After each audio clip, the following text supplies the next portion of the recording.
Potresti almeno essermi riconoscente, visto che ti ho disinfettato la ferita. Grazie, Marsh.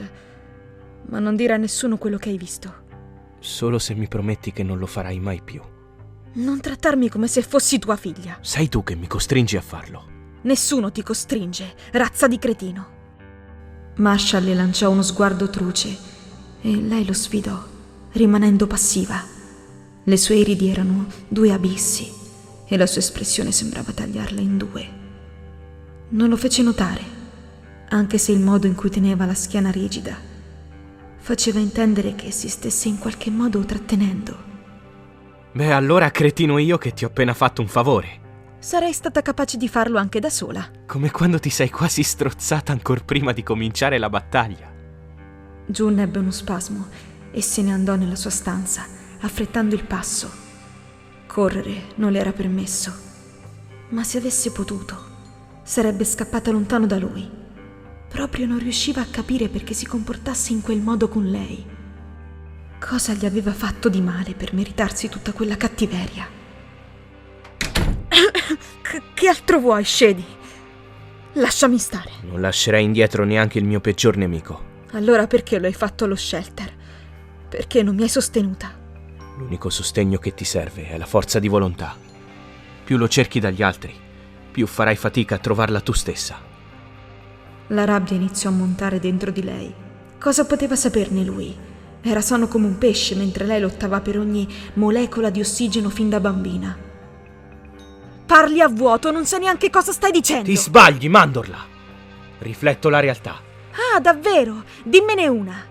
Tu fai la cattiva ragazza per apparire più tosta e invece non sai neanche dove sei di casa. Sei finita qui per colpa di tuo padre e se non fosse stato per la bontà di Proof, saresti in mezzo alla strada a fare la fame.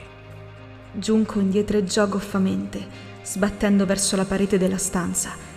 Aveva gli occhi spiritati come se un fantasma le fosse appena passato davanti. Come sai tutte queste cose di me? Non ha importanza. Doveva avere sbirciato fra le sue cose. Di sicuro Proof non avrebbe osato spifferare i 420 suoi fatti privati. Neanche Swifty sapeva il segreto dietro il sorriso di sua madre, per quel poco che la conosceva. Lascia però che ti dica una cosa, Amada. Le afferrò delicatamente il mento e si avvicinò pericolosamente alle sue labbra. La 8 Mile non è fatta per vivere, ma per sopravvivere. Se cercherai di svignartela, tutto ciò che ti circonderà diventerà oscuro. È un tunnel senza uscita. Ma se sai come muoverti, niente ti potrà fermare. La ragazza respirò per un istante un baffo di odore che ricordava molto il legno bruciato, ma non riuscì a capire cosa fosse esattamente. Aveva la cassa toracica compressa fra lui e la parete e faticava ad emettere un singolo suono. Strinse l'inalatore nella mano, stava quasi per avere un attacco d'asma. Non pretendere che i Dirty Dozen ti facciano da Rottweiler tutta la vita.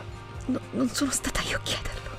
Non so quanto ti convenga pulirti il culo, anche con la realtà dei fatti.